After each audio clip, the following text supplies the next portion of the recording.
이 세상을 살면서 행복을 원하지 않는 사람은 없을 것입니다. 누구와 불행하고 힘들게 살기를 원하겠습니까? 저는 오늘 예배에 참석하시고 또 온라인에 참석하신 우리 모든 성도님들이 주님 안에서 행복할 수 있기를 바랍니다. 그런데 여러분, 이 행복이라는 것은 우리가 만들어내는 것이 아니라는 거죠. 내가 밤잠을 안 자고 새벽부터 일어나서 열심히 일한다고 해서 꼭 행복이 주어지는 것이 아니고요, 세상 사람들이 부러워하는 돈이나 명예가 있다고 해서 꼭 행복한 것이 아니라는 거예요. 우리 사회에 보면 갖출 것을 다 갖추고 있는데, 그래서 겉으로 볼 때는 아무런 부족함이 없을 것 같은 사람들이 삶의 의미와 보람을 느끼지 못한 채 하루하루를 정말 괴롭고 힘들게 살아가는 사람들도 많이 볼 수가 있습니다. 여러분, 우리들도 행복하기 위해서 얼마나 노력하면서 살아가고 있습니까? 그런데 이렇게 죽도록 뛰어도 요즘 같은 환경에서는 정말 하는 일이 잘 됩니다, 이런 분들은 찾아보기가 힘이 들어요. 그만큼 우리가 살기 어려운 때를 살아가고 있다는 거죠. 그래도 여러분, 행복을 위해서 힘쓰고 애쓰지 않으면 안 되기 때문에 좀 더 여러분 행복하고 인간적인 삶을 살기 위해서 치열하게 우리가 그렇게 살아가고 있다는 거죠. 그래서 나름대로 열심히 인생에 대한 많은 계획을 하고 그 계획을 이루었다고 할지라도 과연 그것이 과연 행복이라고 말할 수 있는가 하는 것입니다. 전도서 9장 11절은 이렇게 말씀해요. 내가 다시 해 아래에서 보니 빠른 경주자들이라고 선착하는 것이 아니며 용사들이라고 전쟁에 승리하는 것이 아니며 지혜들이라고 음식물을 얻는 것도 아니며 명철자들이라고 재물을 얻는 것도 아니며 지식인들이라고 은총을 입는 것이 아니니 이는 시기와 기회는 그들 모두에게 임함이니라. 그러니까 여러분, 해 아래에서 볼 때 정말 달리기를 잘한다고 항상 1등이 아니라는 거예요. 여러분, 학교에서 우등생이 되었다고 이 사람이 사회에 나가서 항상 우등생으로서 살아가는 것은 아닐 수가 있다는 거죠. 그러니까 한마디로 말하자면 인생이라는 것은 자기가 계획한 대로 되는 것이 아니라는 거예요. 우리들도 이거를 절감하며 살 거예요. 그 인생의 행복은 어디서 오느냐? 하나님이 주시는 거예요. 아멘. 인생의 성공도 하나님이 주시는 거예요. 가끔은 여러분, 예수 믿는 사람들도 아니 어떻게 이렇게 잘 됐습니까? 제가 운이 좀 좋았거든요. 여러분, 행운이 아니에요. 하나님께서 이루게 하시는 거죠. 인생의 평안과 기쁨도 하나님이 주시는 거고요, 인생에서 누리면서 살아가는 모든 것들은 하나님께서 주시는 것이라고 말할 수가 있다는 거죠. 그래서 여러분, 행복은 우리 스스로가 만들어내는 것이 아니고요, 이 복이라는 것은 하나님으로부터 온다. 그럼 우리가 행복해지려면 어떻게 되느냐? 하나님하고 바른 관계를 맺고요, 하나님을 기쁘시게 해야 돼요. 여러분, 하나님을 기쁘시게 하잖아요. 그러면 하나님께서 우리의 소원을 들으신대요. 자, 시편 37편 4절이에요. 또 여호와를 기뻐하라. 그가 내 마음의 소원을 내게 이루어 주시리로다. 하나님을 기뻐하고 하나님을 즐거워하며 살게 되면 하나님이 우리의 소원까지도 이루신다고 말씀해주고 있다는 거죠. 그래서 여러분, 신앙의 본질이 무엇이냐? 하나님을 기쁘시게 하는 거예요. 인간이 제일 되는 목적은 하나님을 기뻐하는 거예요. 내가 기쁜 것을 찾아가는 것이 아니고 하나님이 기뻐하시는 일을 추구해 갈 때에 하나님께서 우리에게 복을 주신다고 말씀하고 있는 것입니다. 오늘 이 말씀해 보니까 하나님이 어떤 사람에게 복을 주시는가, 하나님이 기뻐하시는 것이 있다는 거죠. 그래서 3절에 보니까 천지를 지신 여호와께서 시온에서 내게 복을 주실지어다. 누가 복을 주신다고요? 천지를 지신 하나님이 복을 주신다. 어떤 자에게 복을 주시는 것인가? 오늘 이 본문은요, 성전에 올라가는 노래로 되어 있어요.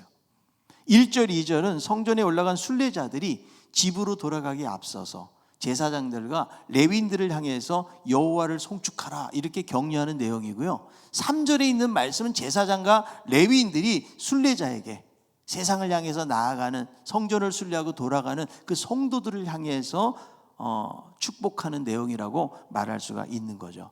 그러니까 이 시편 속에서는 화답이 있는 거예요. 서로에게 화답이 있는 그런 아름다운 예배의 요소를 담고 있는데, 저는 이 말씀을 통해서 하나님이 정말 기뻐하시고 복을 주시는 사람은 어떤 사람인지를 여러분들하고 나누려고 해요. 첫 번째는 지친 밤에도 섬길 줄 아는 사람. 자, 본문 1절에 보니까 밤에 여호와의 성전에 서 있는이라고 이야기하죠. 출애굽기하고 역다에 보면 제사장과 레위인들이 밤이 새도록 성전에서 그들은 봉사하는 모습을 볼 수가 있거든요. 그러니까 제사장하고 레위인들은 성전의 귀한 물건들을 잘 지킵니다. 그리고 밤새도록 등잔불이 켜있게 하고요. 그리고 제단불이 꺼지지 않도록 하기 위해서 주의 깊게 살펴보는 일을 했던 것입니다. 다른 순례객들이 다 집으로 돌아가지만 이들은 계속해서 주님의 성전을 돌보는 일에 수종드는 일을 했다라는 거죠. 그런데 여러분, 이 한밤이라는 것은 내가 쉬고 잠을 자야 되는 거잖아요. 그런데 이 한밤을 지새우면서 일을 한다는 것이 결코 쉬운 일은 아니다. 자칫하면 좋을 수 있고 가장 나태해질 수 있는 시간이라는 거죠. 저는 군대 생활을요, 동해안에 있는 그 바닷가에서 했거든요. 그래서 새벽마다 제가 보초를 섰어요. 새벽에 1시고 2시고 이제 시간이 될 때마다 나가면 멀리서 불을 환하게 켜는 오징어 배들이 이제 고기를 잡으러 나가는 그런 모습을 보면서, 추운 겨울에는 여러분 해안가니까 얼마나 바람이 붑니까? 그래서 온몸을 무장을 하고 나가서 이제 지키는 거예요. 근데 이 해안가는 여러분 간첩이 언제든지 들어올 수 있다는 거죠. 그러니까 그곳은 한 번도 들어와 본 적도 없음에도 불구하고 언제 혹시 들어올지 모른다. 그래서 눈을 부릅뜨고 보초를 쓰지만 사실 날마다 반복되는 일상 속에서 그렇게 깨어서 보초를 쓴다는 게 쉬운 일이 아니에요.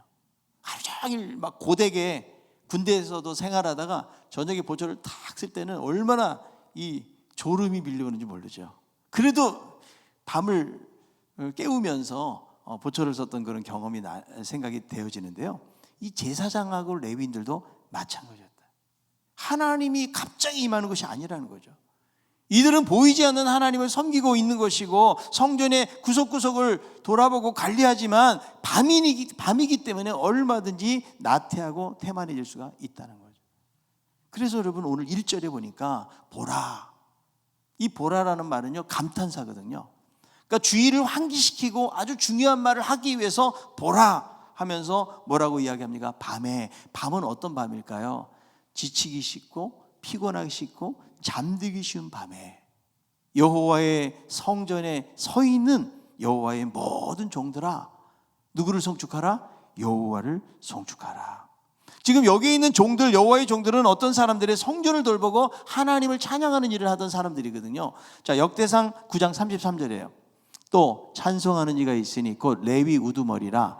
그들은 골방에 거주하면서 주야로 자기 직분에 전념함으로 다른 일은 하지 아니하였더라. 여러분 찬송을 하잖아요. 그럼 골방에 거주를 하면서 계속 찬송을 했던, 그러니까 자기 어떤 그 일에 대해서 아주 얼마나 전문적으로 여기에 전념했는지를 알 수가 있다는 거죠. 그래서 이 제사장과 레위인들은 지친 밤에도 여호와의 전에서 성전을 돌보고 찬양하는 그런 일들을 감당하는 사람들이었다는 거죠.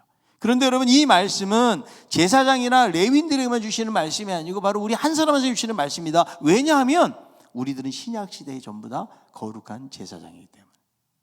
여러분 제사장의 역할이 뭐예요? 하나님 만나는 거잖아요. 구약에는 제사장만 하나님을 만나거든요.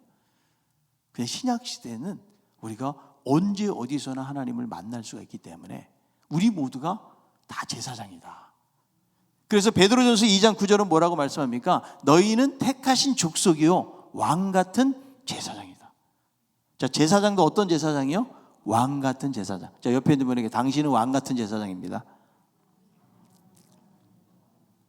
그러니까 여러분 오늘날은 우리에게 제사장 레위인이 따로 있는 것이 아니고 우리 그리스도인들이 전부 다 하나님의 종들이고요 거룩한 제사장 레위인들이라고 말할 수가 있다.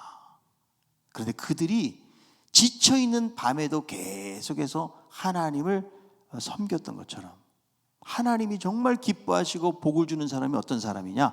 지친 밤에도 섬길 줄 아는 사람이라는 거예요. 여러분 사람들은 지치고 힘들면 섬기는 것도 쉬려고 하는 거죠. 보통 여러분 우리들은 교회에 봉사나 사역을 하는 것도요 내가 좀 돈이 있고 힘도 있고 좀 여유가 있어야 된다라고 생각하는 경향들을 가지고 있거든요. 여러분 안 믿는 사람에게 전도해 보세요. 그러면 뭐라고 그래요? 이 뭐 핑계겠지만 내가 좀 나이가 좀 차야지 가겠습니다. 제가 사업이 좀 잘 정리가 되면은요. 이런저런 거 다 해결되면 나가겠다고 말씀하시는 경우가 많이 있거든요. 여러분 문제가 해결되었다고 하나님을 잘 섬길 수 있는 것이 아니라는 거예요. 오히려 여러분 여러 가지 고난과 어려움과 문제가 있을 때 하나님을 섬기는데 오히려 문제가 없어 보세요. 그럼 하나님 섬기기보다는 우리가 나태해지고 게을러지고 하나님의 섬김의 자리에서 이탈하게 될 때가 있다는 거죠. 여러분 힘들고 지쳐도 하나님을 섬기는 것이 정말 중요하다. 그래서 여러분 성경을 보면 신앙은요 이런 원리가 있어요. 부익부 빈익빈의 원리가 있는 거예요. 하나님을 사모하고 더 열심을 내는 사람은요 더 큰 은혜와 축복을 경험하게 되는 거예요. 그러나 하나님으로부터 멀어지고 하나님을 열심히 섬기지 않잖아요. 더 가난해져요. 그리고 있는 것마저 빼앗기게 된다라고 이야기하고 있거든요. 그러니까 여러분 우리가 지쳐 있을 때는 쉬면은 엄청 회복이 될 것 같은데 여러분 쉬는 것도 하루 이틀이잖아요. 보통 여러분 이렇게 교회 생활하다가 다른 교회에서 이제 신앙생활하다가 오신 분들이 계시거든요. 그럼 대부분은 이전 교회에서 열심히 일했던 분들이 그 다음에 교회를 옮겨가지고 열심히 일하는 분들이 별로 없어요. 대부분 잠수를 탑니다. 왜냐하면 이전에 하도 당해가지고 내가 너무 고생했기 때문에 내가 이제 이번에 이 교회 가서는 이제 별로 나를 나타내지도 말고 그냥 좀 조용하게 예배만 드리면서 신앙생활하자, 이런 마음의 결단을 가지고 오시는 분들이 의외로 많이 있어요. 그런데 여러분 정말 그게 하루 이틀이야. 시간이 지나면서 정말 내 안에 그런 어떤 충전이 되느냐 하는 거예요. 요즘 여러분 코로나 때문에 교회도 아무래도 적게 나오게 되잖아요. 잘 쉬셨습니까?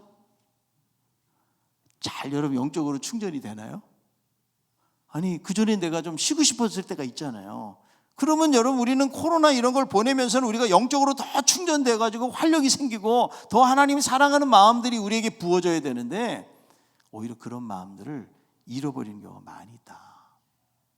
그래서 여러분 물론 우리가 일을 하면서 자기 조절도 필요하고 적절한 쉼이 필요한 것은 사실이에요. 그러나 쉬는 것도 적당히 쉬어야 돼요. 한 번 손을 놓잖아요. 다시 잡기가 너무나 힘들다는 거예요.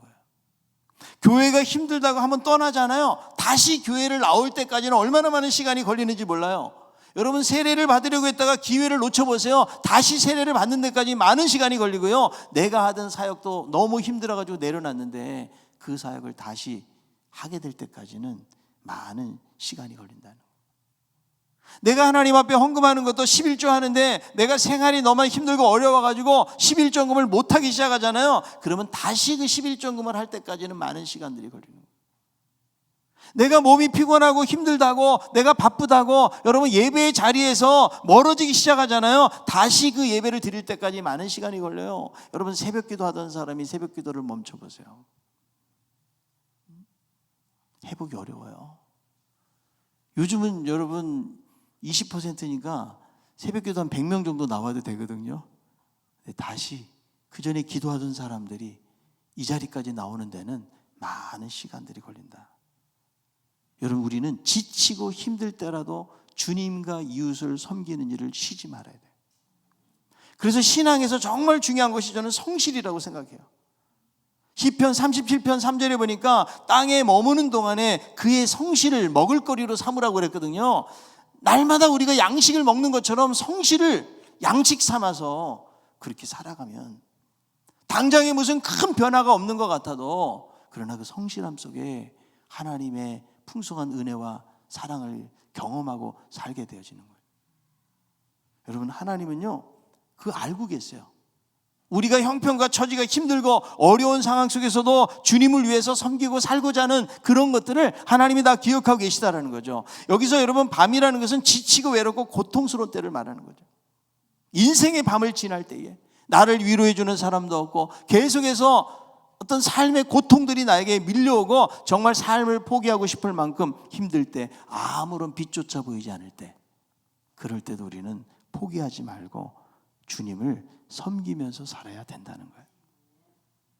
제가 전에 사역할 때 20대 후반에 한 자매가 있었거든요. 근데 결혼을 일찍 해가지고 아이를 셋이나 낳았어요. 이미 20대인데 아이가 셋이에요. 얼마나 키우기 힘들겠어요. 그런데 남편이 또 교통사고가 난 거예요. 그래가지고 교통사고 후유증으로 해가지고 남편도 일을 제대로 못하는 거죠. 그러니까 여러분 아이 키워야지 경제적인 거 걱정해야지 얼마나 많이 힘들었겠어요. 그런데 신방을 딱 갔는데 김치 한 통하고 계란 한 판을 주면서 목사님, 어렵고 힘든 사람 좀 가져다 주세요.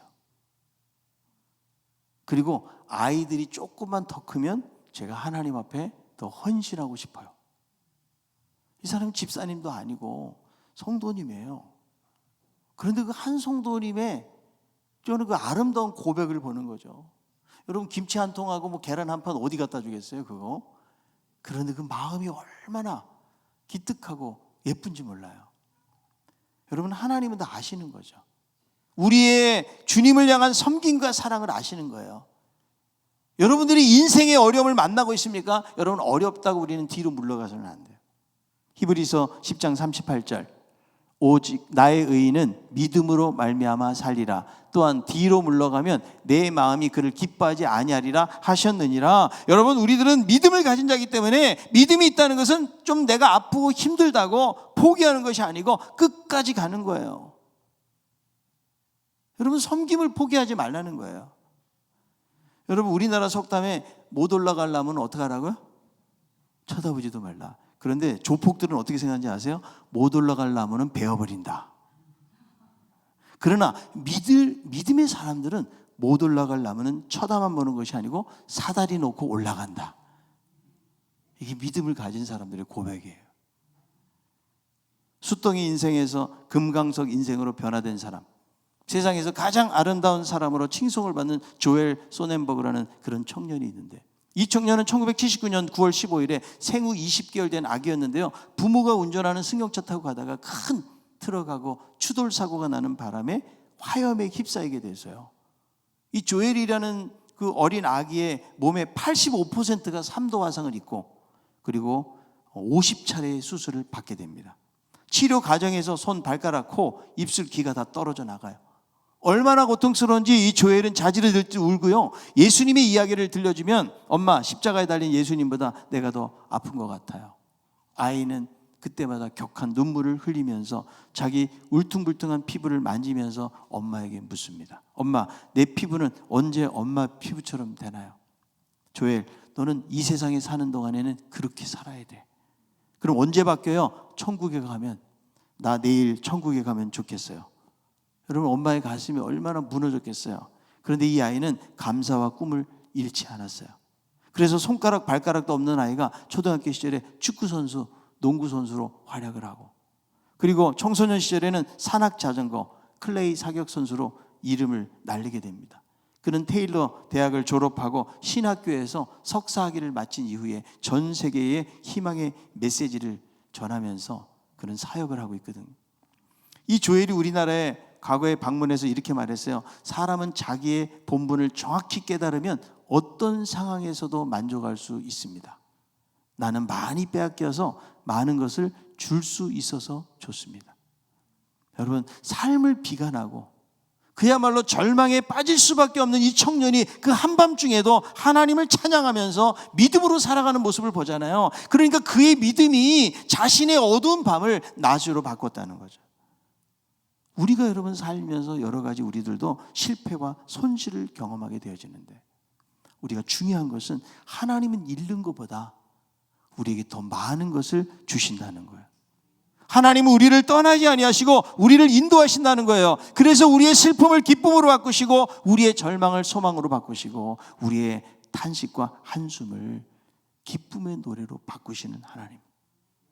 우리가 하나님을 바라는 믿음을 가질 때에 밤을 낮으로 바꾸는 거죠. 여러분, 새벽은 추울수록 아침이 가까이 왔다는 사인이 우리에게 있는 것을 여러분 기억하시고, 인생의 밤이 찾아와도 하나님 바라보고 살 때에 하나님은 연약하고 부족한 자들을 통해서 하나님의 영광을 이루신다는 것을 믿으시길 바랍니다. 여러분, 문제는 환경이 아니에요. 문제가 얼마나 큰지도 문제가 아니라는 거예요. 환경 때문에 배후에서 역사하시는 하나님을 보지 못하는 우리의 시각, 우리의 얕은 믿음이 더 문제인 것이죠. 여러분, 인생의 밤이 찾아올 때 하나님 바라보고 나는 끝까지 하나님을 섬기면서 살겠다, 이런 결단하는 마음으로 나아갈 수 있는 우리 성도들 되기를 바랍니다. 여러분, 우리는 주님을 섬길 때도 항상 남들이 어떻게 하나에 대한 관심을 가질 때가 참 많이 있거든요. 남들과 비교해가지고 자신의 삶을 결정하려고 할 때가 많이 있다는 거예요. 여러분 요한복음 21장에 보니까 주님이 베드로에게 사명을 주시면서 순교에 대한 암시를 주시죠. 그리고 나를 따르라 이렇게 물으니까 베드로가 뭐라고 그럽니까? 주님, 그렇다면 그 사랑하는 제자, 주님이 그렇게 품 안에 놓고 사랑했던 그 제자 요한이죠. 요한은 어떻게 됩니까? 그럴 때 예수님 말씀하세요. 요한복음 21장 22절. 예수께서 이르시되 내가 올 때까지 그를 머물게 하고자 할지라도 내게 무슨 상관이냐? 너는 나를 따르라 하시더라. 여러분, 다른 사람이 어떻게 되는지에 대해서는 상관하지 말라는 거예요. 왜냐하면 하나님이 우리 한 사람 한 사람에 대한 놀라운 계획을 가지고 계시기 때문에. 주님 말씀 뭐예요? 너 다른 사람 신경 쓰지 말아라. 그들이 믿음을 포기하고 떠나든 혹은 다른 어떤 일을 하든 거기에 신경 쓰지 말고 너는 나를 따르라. 이 말씀을 하나님께서 우리에게 주시는 거죠. 여러분, 다른 사람은 어떻게 할까 관심 갖지 마세요. 하나님의 부르심 앞에서 하나님이 원하시는 것은 내가 주님을 따라가는 거예요. 아무리 적막하고 고요한 밤, 모든 사람이 잠든 밤에도 성전을 지키면서 자신의 사역을 감당했던 이 봉사자들처럼 여러분, 하나님의 나라를 위해서 우리는 부름받았기 때문에 내 인생 속에 인생의 어두운 밤이 온다고 할지라도 계속해서 낙심하지 말고 주님을 섬기기로 결단하고 나아가는 우리 성도들이 될 수 있기를 바랍니다. 정태기 목사님이 부흥회 때 이런 말씀 한 적이 있어요. 자기가 교회 다니는 성도들을 3,000명을 조사해 보니까 했으면 하는데 아직도 못하는 게 두 가지래요. 첫째, 새벽 기도해야 되는데 못하는 거. 두 번째, 11조 해야 되는데 이 두 가지를 못한다라는 이야기를 하더라는 거죠. 그래서 여러분, 환경이 나를 막고 있는 것 같지만 사실은 환경은 핑계이고 내 스스로가 이기지 못하고 있다는 거죠. 우리는 오늘 이 말씀을 통해서 우리가 하나님을 섬기는 우리의 자세를 돌아봐야 돼요. 지금 내가 인생에 지금 어두운 밤에 있다고 할지라도 나는 그런 상황 속에서도 어떻게 하나님을 섬기면서 우리의 사명을 감당하고 있는가, 이걸 돌아보고 아무리 어려운 환경 속에서도 밤에 깨어서 피곤하고 지쳐있는 그 인생의 밤에도 계속해서 성전에서 봉사를 했던 사역자들처럼 하나님, 우리들도 내가 인생 속에서 어떤 일을 만나더라도 내가 하나님을 섬기면서 찬양하면서 믿음으로 살겠습니다, 이런 고백으로 나아가는 우리 모든 성도들 될 수 있길 바랍니다. 두 번째로는 전심으로 손을 들고 송축하는 사람이에요. 이게 하나님이 복 주시는 사람이라는 거죠. 전심으로 손을 들고 송축하는 사람. 시인은 성소를 향해서 너희의 손을 들고 하나님을 송축하라.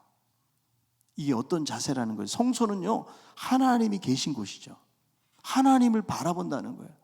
하나님 중심의 신앙을 갖는다는 거죠. 그래서 여러분, 우리들이 살다 보면 하나님만 바라봐야 되는데 세상의 다른 어떤 것들을 바라볼 때가 많이 있다는 거예요.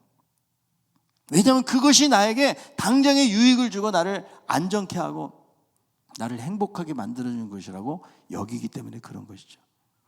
여러분, 세상에 있는 것이 나를 살려주는 것이 아니에요. 주님이 나를 살리세요. 아멘. 네. 그래서 여러분, 다니엘 보세요. 기도하는 자 사자굴에 들어간다는 말 듣잖아요. 한 달 동안. 그런데 그는 날마다 하던 대로 예루살렘을 향해서 하루에 3번씩 창문을 열어놓고 하나님께 기도하는 거죠. 참 답답하죠. 창문을 닫고 기도해도 충분히 하나님이 기도를 들으실 것 같은데 얼마나 고지식한지 다니엘은요, 창문을 열어놓고 대적들이 보고 있지만 하나님께 기도하는 거. 무엇을 말하는 거예요? 자기가 죽는 게 두려운 게 아닌 거죠. 왜냐하면 하나님이 행하실 일들을 바라보기 때문에 그는 사자굴에 던져지지만 하나님께서 사자들의 입을 막으셔서 그를 살리시는 모습을 보거든요. 하나님은 오로지 바라보고 있기 때문에 그런 신앙의 삶이 가능하다는 거예요. 여러분, 우리들도 세상이 나를 살려주는 게 아니에요. 하나님이 나를 살리시고 나를 인도하심을 우리가 믿는다면 우리들은 날마다 손을 들고, 이 손을 든다는 건 뭐예요? 하나님만 바라고 이제는 하나님의 말씀에만 순종하겠다는 거예요. 여러분, 손을 들어보세요. 하나님을 좀 바라보세요. 그럴 때 하나님이 기뻐하세요. 여러분, 손을 든다는 것은 다른 말로 얘기하면 하나님이 최고라는 말이에요. 하나님을 뭐 하는 거? 환영하는 거 아니에요? 환영하는 거. 여러분, 누군가가 여러분들을 환영을 하잖아요. 그러면 여러분 얼마나 기분이 좋아요. 내가 우리 가정에 어느 누가 온다. 그럼 그 사람을 위해서 내가 소중하게 생각하는 사람인 만큼 준비하는 거예요. 그래서 여러분 내가 그 환영을 받을 때 기쁘잖아요. 나는 이런 생각이었어요. 우리는 하나님을 얼마나 환영하는가. 하나님 앞에 나아가면 우리가 손을 들고 하나님이 내 인생의 최고입니다. 내가 하나님을 기뻐하며 살겠습니다. 이 하나님을 찬양하고 하나님을 높이기보다는 늘 그냥 하나님한테 뭐 달라고 그러는 게 우리는 많아요. 찬양하지 않아요, 하나님을. 나의 복잡하고 힘든 기도 제목만 많고 하나님을 격하게 환영하지 않는다는 거예요. 그런데 여러분, 하나님을 우리는 환영해야 되는 거예요. 시편에 보니까 여러분 어때요? 그래서 찬양을 할 때도 어떻게 찬양을 해요? 박수를 치면서 하라는 거예요. 근데 박수 치는 것이 아무것도 아닌 것 같지만 이게 뭐예요? 온몸으로 찬양한다는 거예요. 여러분 박수 칠 때 어떻게 박수 치십니까? 기도원 집회에 참석했던 음대 교수가요, 집회에 참석을 했는데 손뼉을 막 요란하게 치면서 찬양하는 걸 보고 속으로 그랬대요. 다들 미쳤나? 왜들 저러고 있나? 근데 그 순간 집회를 인도하던 목사님이 박수 안 치는 사람들은 박수 쳐보기나 하고 불평을 하든지 말든지 하랬다는 거예요. 그래서 속에 찔려가지고 손뼉을 치면서 찬양하기 시작하는데 그때 그냥 성령의 충만한 은혜를 경험하고 그래서 어딜 가나 자기는 손뼉 치면서 찬양을 하게 되었다는 거예요. 여러분 찬양할 때 손을 들고 박수를 치면서 그리고 시편을 보면 온 악기들을 다 동원해가지고 하나님을 송축할 때 하나님이 기뻐하신다. 여러분 손을 든다는 건 또 이런 의미가 있어요. 항복한다는 말이에요. 이제 내가 하나님 말씀에 순종하고 하나님께 나아갑니다. 그래서 우리가 두 손을 하나님께 들고 이제는 내 인생을 하나님께 맡기고 하나님이 내 인생의 전부고 내가 아무리 삶이 힘들고 어려워도 하나님을 찬양하며 살겠습니다. 여러분 이런 결단이 그 안에 들어가 있는 거예요. 여러분 하나님을 송축하며 살 때 아무리 삶이 힘들고 어려워도 넉넉히 이기게 될 줄로 믿습니다. 자, 시편 63편 4절에 있는 말씀 읽어봅니다.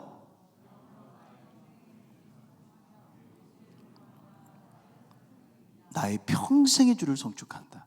찬송이 너무 좋아서 찬송이라는 딸을 가진 아빠 일기예요. 찬송이라는 이름을 가진 딸이 있다. 찬송이는 태어날 때부터 선천성 염색체 이상증이라는 병으로 9살이 된 지금도 혼자서는 아무것도 할 수가 없다. 엄마 아빠라는 말도 할 수가 없다. 식사는 밥에 물을 타서 믹서기로 간 뒤 젖병에 넣어서 준다. 언젠가 한 번은 끙끙 앓으면서 밥을 먹지 않을 때 내가 배고픈 것보다 더 아픈 고통을 느꼈다. 게다가 혈관이 약해서 병원에 입원할 수도 없다. 2-3살 어린아이의 지능밖에 되지 않는 찬송이는 하나에서 10가지 부모의 손을 필요로 한다. 찬송이를 키우면서 우리 또한 찬송이와 같이 스스로 아무것도 할 수 없는 선천성 죄인임을 깨닫는다. 찬송이가 부모의 품을 떠나 살 수 없듯이 우리는 하나님의 품을 떠나 살 수가 없다. 우리에게 찬송이를 주신 것은 하나님의 계명인 사랑을 실천할 수 있는 기회를 주신 것이라 생각한다. 그래서 찬송이는 우리에게 복덩어리다. 찬송이는 소리를 이해할 줄 모른다. 그러나 귀에 대고 하루에 1-2번씩 이야기를 해주면 무엇이 좋은지 킬킬거리며 웃는다. 아, 찬송이가 웃을 때 내 마음은 천국이다. 주여, 매일 찬송이 얼굴에서 주님을 만나게 하시니 감사합니다. 오직 하나님 바라보고 찬송하며 살겠습니다. 여러분, 하나님을 바라보는 일이 아니면 어떻게 이런 찬송이 나오겠나요? 그래서 우리가 기쁠 때만 찬송하는 것이 아니고요, 우리가 찬송을 하잖아요. 그 기뻐지는 거예요. 원리가. 여러분, 내가 기쁠 때만 찬송하려고 그러면 기쁜 날들이 얼마나 오세요, 우리 인생 속에. 그러나 기쁘든 슬프든 어떤 일이 있든 하나님을 찬송하고 송축하기로 여러분들이 결단하고 나아갈 때에 하나님이 어려운 중에서 우리 모두에게 놀라운 기쁨을 주실 줄로 믿습니다. 시편 146편 2절, 나의 생전에 여호와를 찬양하며 나의 평생에 내 하나님을 찬송하리로다. 그래서 하나님을 찬송할 때에 하나님의 임재를 경험하게 되어지고요, 내 영혼이 소생되는 그런 경험을 하나님이 주시는 거예요. 그러므로 여러분, 우리들은 전심으로 손을 들고 하나님을 송축하는 삶을 살게 될 때에 3절에 어떤 말씀이에요? 천지를 지신 여호와께서 시온에서 내게 복을 주실지어다. 온 천지를 만드신 그 하나님께서, 역사의 수레바퀴를 움직이고 계시는 그 하나님이 우리에게 복을 주신다는 거죠. 어떤 사람들에게 지금 하나님의 전을 순례하고 어둡고 힘든 광야 길로 나가는 성도들을 향해서 천지를 지으신 하나님이 내게 복을 주실지어다. 저는 여러분 한 사람 한 사람에게 이런 하나님의 복이 임하기를 원합니다. 오늘도 여러분, 지치고 어두운 밤에 하나님을 섬기기로 작정하고 전심으로 손을 들고 하나님이 최고이십니다, 하나님이 내 삶의 진정한 주인이 되십니다, 이런 고백을 가지고 나아가는 자에게 하나님이 복 주실 줄로 믿습니다. 여러분, 어떤 어려움들이 나를 기다리고 있습니까? 나를 정말 낙심시키고 나를 절망의 나락으로 빠지게 하는 것이 무엇입니까? 여러분, 무엇 때문에 내 어깨가 처져 있고 우울하게 되는 것입니까? 언제나 우리에게 복 주시기를 기뻐하시는 하나님을 바라볼 수 있기를 바랍니다. 여러분, 지쳐 있습니까? 밤이 깊을수록 새벽이 다가오는 것처럼 지친 밤에도 하나님을 섬기기로 작정하고 믿음으로 나아가는 우리 성도들이 되기를 바랍니다. 여러분, 두 손을 들고 하나님을 송축하세요. 코로나와 같은 힘들고 어려운 환경 속에서도 하나님을 송축하고 찬송하기로 여러분 결단하고 나아가십시오. 천지를 지신 하나님께서 우리 한 사람 한 사람에게 복을 주실 줄로 믿습니다. 이제 여러분, 추운 겨울 지나 봄을 맞이하면서 오늘 이 말씀을 받고 세상으로 나아가는 여러분 한 사람 한 사람을 천지를 지신 하나님께서 복을 주십니다. 이 복을 누리고 험한 세상 우리가 한숨 쉬며 살아가는 것이 아니고 주님이 내 인생의 최고고 전부이십니다. 주님을 환영하면서 어떤 환경 속에서도 하나님을 섬기기로, 내가 때로는 지쳐있고 낙심이 되어지는 인생의 밤을 걸어간다고 할지라도 내가 하나님을 섬기며 살겠습니다, 이런 결단의 고백으로 나아가게 될 때에 하나님의 복이 우리의 삶과 사역 속에 있게 될 줄로 믿습니다. 그런 놀라운 하나님의 복을 누리면서 하나님을 날마다 송축하고 찬송을 통해서 주시는 놀라운 능력과 은혜와 기쁨을 누리며 살아갈 수 있는 우리 모든 성도들이 다 되시기를 바랍니다.